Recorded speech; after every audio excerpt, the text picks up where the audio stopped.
तो आज हम बात करने वाले हैं अरावली श्रृंखला की। ये दुनिया की सबसे पुरानी पर्वत श्रृंखलाओं में से एक है और ये सिर्फ पहाड़ों की एक लकीर नहीं है, बल्कि कह सकते हैं कि ये भारत की जीवन रेखा है। पर आज यही प्राचीन प्रहरी एक बहुत ही बड़े संकट का सामना कर रहा है। जरा सोच कर देखिए, क्या होगा अगर एक पूरी की पूरी पर्वत श्रृंखला जो लाखों नहीं बल्कि करोड़ों सालों से खड़ी है, हमारी आंखों के ठीक सामने धीरे धीरे गायब होने लगे। सुनने में अजीब लगता है ना, पर ये कोई काल्पनिक सवाल नहीं है, बल्कि एक कड़वी हकीकत है जिसका सामना आज अरावली को करना पड़ रहा है। तो चलिए इस विषय में थोड़ा और गहरा उतरते हैं। सबसे पहले ये समझना बहुत जरूरी है कि आखिर अरावली है क्या। ये सिर्फ चट्टानों का एक ढेर नहीं है, बल्कि ये तो भारतीय उपमहाद्वीप के इतिहास का एक जीता जागता दस्तावेज है, एक गवाह है। अच्छा, अब जरा इस नक्शे पर नजर डालिए। अरावली गुजरात से शुरू होती है, फिर राजस्थान और हरियाणा से गुजरती हुई दिल्ली तक पहुंचती है। मतलब एक बहुत ही विशाल भौगोलिक विस्तार है इसका, जो इस पूरे क्षेत्र के नक्शे को एक तरह से तय करता है। पूरे 692 किलोमीटर्स। अंदाजा लगाने के लिए ये दूरी लगभग दिल्ली से भोपाल जितनी है। ये सिर्फ एक आंकड़ा नहीं है, बल्कि ये वो पैमाना है जो दिखाता है कि ये रेंज पूरे उत्तर पश्चिमी भारत के मौसम, वहाँ की संस्कृति और यहाँ तक कि लोगों के जीवन पर कितना गहरा असर डालती है। इसके बारे में सबसे हैरान करने वाली बात है इसकी उम्र। अरावली बनी थी प्री कैम्ब्रियन युग में, मतलब ये हिमालय से भी करोड़ों साल पुरानी है। एक वक्त था जब ये भी हिमालय की तरह ऊंची और विशाल वलित पर्वत हुआ करती थी, लेकिन फिर अरबों सालों तक हवा, पानी और मौसम की मार झेलने के बाद आज ये एक अवशिष्ट पर्वत बनकर रह गई है, यानी उस बड़े पहाड़ का बस बचा कुचा घिसा हुआ हिस्सा।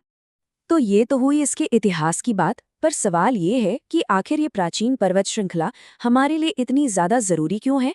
जैसा कि शुरू में कहा था, ये सिर्फ एक भौगोलिक आकृति नहीं है, बल्कि ये उत्तरी भारत के लिए सचमुच एक जीवन रेखा है। अरावली एक कुदरती दीवार की तरह काम करती है, एक ऐसी दीवार जो भारत को दो बिल्कुल अलग अलग जलवायु वाले हिस्सों में बांट देती है। इसके पश्चिम में है थार का विशाल रेगिस्तान और पूर्व की तरफ है उपजाऊ मैदान। और यही बंटवारा इस पूरे इलाके के मौसम, पानी और रहन सहन पर सीधा असर डालता है। और इसके काम यहीं खत्म नहीं होते। अरावली के कई और भी जरूरी काम हैं। ये थार के रेगिस्तान को पूरब की तरफ बढ़ने से रोकती है। लूनी, बनास और साहिबी जैसी कई बड़ी नदियां यहीं से निकलती हैं। भेड़िया, लक्कड़बग्घा और तेंदुए जैसे अनगिनत जंगली जानवरों का ये घर है। और शायद सबसे जरूरी बात, ये जमीन के नीचे के पानी यानी कि भूजल को फिर से भरती है। सीधे शब्दों में कहें तो ये एक पूरा का पूरा इकोसिस्टम है जो इस पूरे इलाके को जिंदा रखे हुए है। लेकिन अब इस कहानी में एक बहुत बड़ा मोड़ आता है, एक कानूनी बदलाव जो इस पूरी जीवन रेखा के अस्तित्व पर ही सवाल खड़ा कर रहा है। और ये सब कुछ शुरू हुआ सिर्फ एक परिभाषा के बदलने से। ये सवाल सुनने में बहुत सीधा साधा लग सकता है कि भाई एक पहाड़ी को पहाड़ी क्या बनाता है, लेकिन यकीन मानिए इसी सीधे से सवाल का जवाब अरावली का भविष्य तय कर रहा है। आखिर कानून की नज़र में एक पहाड़ी को पहाड़ी होने का दर्जा कब मिलता है? तो यहाँ है वो अहम बात। सुप्रीम कोर्ट ने एक नई परिभाषा को स्वीकार किया है, जिसके मुताबिक किसी भी भूभाग को अरावली पहाड़ी का दर्जा तभी मिलेगा जब उसकी ऊंचाई कम से कम 100 मीटर हो, और अगर इससे कम हुई तो उसे कानूनी सुरक्षा नहीं मिलेगी। बस इतनी सी बात है। और इस एक परिभाषा का नतीजा चौंकाने वाला है। एक झटके में राजस्थान की करीब 90% अरावली पहाड़ियां कानूनी संरक्षण के दायरे से बाहर हो सकती हैं। वजह? क्योंकि उनकी ऊंचाई 100 मीटर से कम है। 90%, ये बहुत बड़ा नंबर है। तो अब सवाल उठता है कि इस कानूनी बदलाव का आखिर असर क्या हो सकता है। देखिए, ये मामला सिर्फ कुछ पहाड़ियों का नहीं है, ये एक पूरे के पूरे पारिस्थितिकी तंत्र के ढहने का खतरा है। जैसा कि एक्सपर्ट्स कहते हैं, अरावली का महत्व सिर्फ उसकी ऊंचाई में नहीं है, बल्कि उसके पूरे इकोसिस्टम में है। छोटी छोटी पहाड़ियां, जंगल, पानी के झरने, ये सब मिलकर एक पूरा सिस्टम बनाते हैं। उन्हें सिर्फ मीटर में नापना उनकी असली कीमत को अनदेखा करने जैसा है। सोचिए, अगर ये 90% पहाड़ियां बिना किसी सुरक्षा के रह जाती हैं, तो खनन और कंस्ट्रक्शन के लिए रास्ता खुल जाएगा। इसका नतीजा क्या होगा?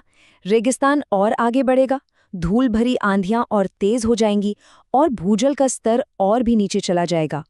इतना ही नहीं, सरिस्का, माउंट आबू और कुंभलगढ़ जैसे मशहूर वन्यजीव अभयारण्य भी सीधे सीधे खतरे की जद में आ जाएंगे। ये वहां के जानवरों और स्थानीय लोगों दोनों के लिए एक बहुत बड़ा संकट पैदा कर सकता है। लेकिन इस पूरी निराशा के बीच उम्मीद की एक किरण भी है। एक बहुत बड़ी पहल शुरू की गई है जिसका मकसद है इस प्राचीन श्रृंखला को फिर से ठीक करना। इस प्रोजेक्ट का नाम है अरावली ग्रीन वॉल प्रोजेक्ट और इसका लक्ष्य बहुत बड़ा है। पूरी अरावली श्रृंखला के चारों ओर एक 5 किलोमीटर चौड़ा हरा भरा गलियारा बनाना। और देखिए, इस प्रोजेक्ट के कई मकसद हैं। ये सिर्फ पेड़ लगाने तक सीमित नहीं है। इसका एक बड़ा मकसद है मिट्टी के कटाव को रोकना और रेगिस्तान को आगे बढ़ने से रोकना। दूसरा, जलवायु परिवर्तन के असर को कम करना। और सबसे अहम बात, स्थानीय लोगों को इस काम में शामिल करके उनकी आजीविका को बेहतर बनाना। तो आज हम सब एक चौराहे पर खड़े हैं। अरावली का भविष्य इस बात पर टिका है कि हम यहाँ से कौन सा रास्ता चुनते हैं। हमारे सामने दो बिल्कुल अलग भविष्य की तस्वीरें हैं। एक तरफ है एक फैलता हुआ रेगिस्तान, पानी की कमी और एक टूटता हुआ इकोसिस्टम, और दूसरी तरफ है एक मजबूत हरी दीवार जो पर्यावरण को फिर से जिंदा कर सकती है और लोगों को एक बेहतर कल दे सकती है। चुनाव हमें ही करना है।